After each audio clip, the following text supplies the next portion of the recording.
যারা অতীতে কোনো কালে কোনো দিন বিগত 3টা নির্বাচন তো আমরা দেখেছি যে এটা সুষ্ঠু নিরপেক্ষ নির্বাচনের ধার কাছেও হয়নি, দিনের ভোট রাতে হয়েছে, এই বিষয়গুলো তো আসছে। কিন্তু এখানে আমরা দেখেছি যে 48% মানুষ তারা চাচ্ছে যে যারা অতীতে কখনোই আওয়ামী লীগকে ভোট দিয়েছে বা আওয়ামী লীগের সাথে জড়িত ছিল হটেবার, তারা এবার হয়তো বা বিএনপিকে ভোট দিতে পারে।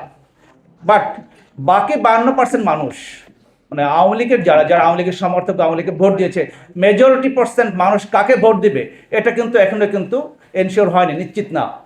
এটা কিন্তু একটা ইম্পর্ট্যান্ট বিষয় আমার কাছে মনে হয়েছে। এবং আরেকটা বিষয় যেটা আমি এখানে বলবো সেটা হচ্ছে যে আপনার যে মানুষ আসলে আমরা বলে থাকি বা সাধারণ জনগণ বলে থাকি যে মার্কা মার্কা একটা ইম্পর্ট্যান্ট।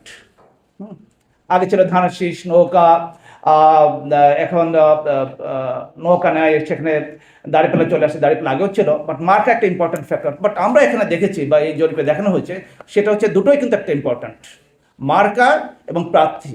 মানুষ প্রার্থীকে দেখে ভোট দিবে এবং অ্যাজ ওয়েল অ্যাজ মানুষ দলকে দেখেও ভোট দিবে, পার্টিকে দেখে ভোট দিবে। তো এটাও একটা ইম্পর্ট্যান্ট ইস্যু আমাকে আজকের জরিপে আমার কাছে মনে হয়েছে।